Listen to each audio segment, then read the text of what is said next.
This video is going to move on with consumer law and look specifically at deceptive and misleading advertising as well as price discrimination. The last video introduced consumer law. Okay, now we'll have a look at a couple of elements of consumer law. So in the context of deceptive and misleading advertising, as the name suggests, advertising must be truthful and it needs to avoid any false, misleading or potentially misleading claims, including practices such as overstating the product's features or performance, misleading labels, rigged or unfair contests. So I've got a couple of examples on the screen that you can see. So firstly, free-range eggs. They are a product that has been in the news a fair bit over the last few years because at times the label on there, such as free-range, can be deemed to be a bit misleading. And they've had the organisation who looks after eggs have put in place specific rules around what you can claim to be free range.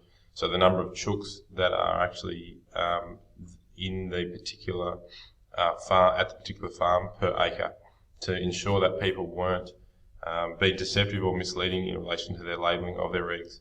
Additionally, over here on the right hand side, I've got an example of fuel consumption.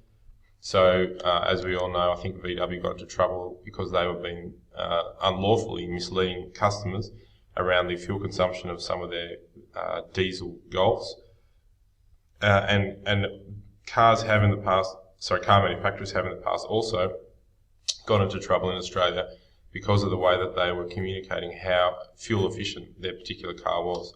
So you can see, I know it's a little hard to see over here, but you can see in terms of fuel consumption, these stickers must be displayed on cars, new cars, and it must state the fuel consumption for the open road, and for within urban environment as well. And then also they have a combined test which takes into account some open road driving and some urban driving, because in the city you're going to use more fuel and you're going to be less fuel efficient. And that was brought in because to ensure that car manufacturers were not being deceptive and misleading in their claims. There are other examples of deceptive and misleading advertising. And on the next slide here, you'll see that Arnott shapes have got into trouble because they were deemed to be misleading and providing incorrect and misleading information on their shapes products, specifically around the fat content. And they were saying, and they were found to be comparing their shapes to a chip that was manufactured in palm oil, and they were forced to pay not a massive fine, but a fine nonetheless. And I believe they had to take their product off the shelf because it was deemed that their fat content was deceptive and it was misleading and it was unfair to the consumer. And under the consumer law, and particularly the Competition and Consumer Act, they were found to be in breach of that particular act. I've said in the past that the ACCC is the government organisation who monitors this, and they monitor techniques in the areas of things like bait and switch, for example. So luring a customer in to buy a particular product and then stating that in actual fact they don't have that product, but hey, come and try this other product. That could be deemed to be misleading and also deceptive advertising. Some other things that the ACCC is looking at in relation to Competition and Consumer Act.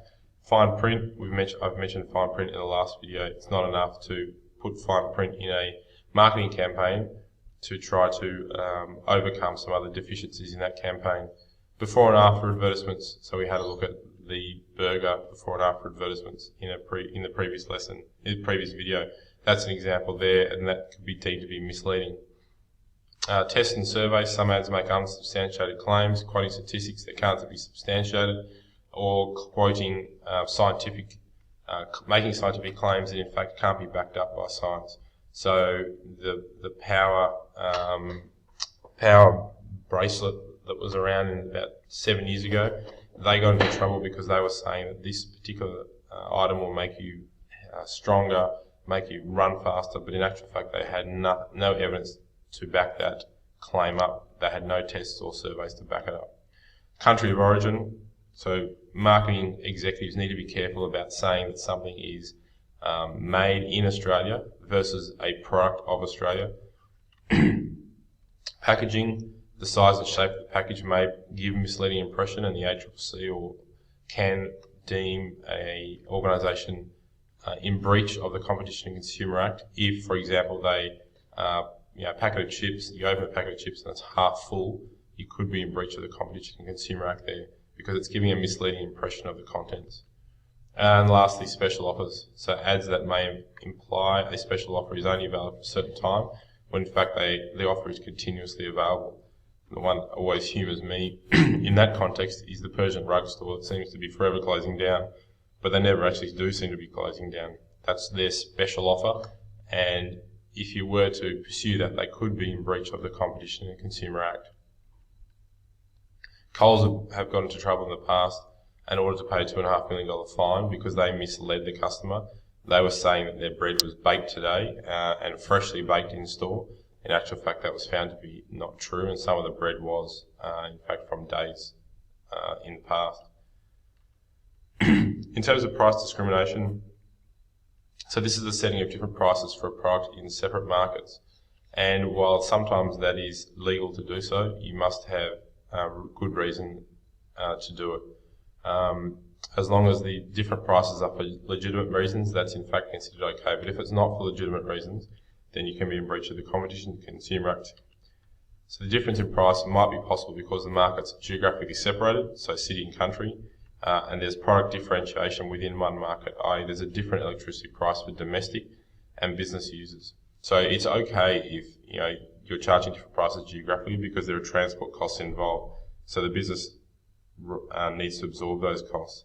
And also, if there's product differentiation between two markets, then you can charge different prices for those products. But the Competition and Consumer Act prohibits price discrimination if it could substantially reduce competition. So if that different prices are going to substantially reduce competition, then the Act may well find you to be in breach of that price discrimination. So for example, Nurofen have gone into trouble in the past because they had 4 different products that were saying they could target pain relief in 4 different areas, but in actual fact it was found that the product was exactly the same and they were charging different prices for each of those products, and they had to take them off the shelves because it was found that they were in breach of the Competition and Consumer Act based on price discrimination. Okay, that's it for price discrimination. The next video will move on to implied conditions.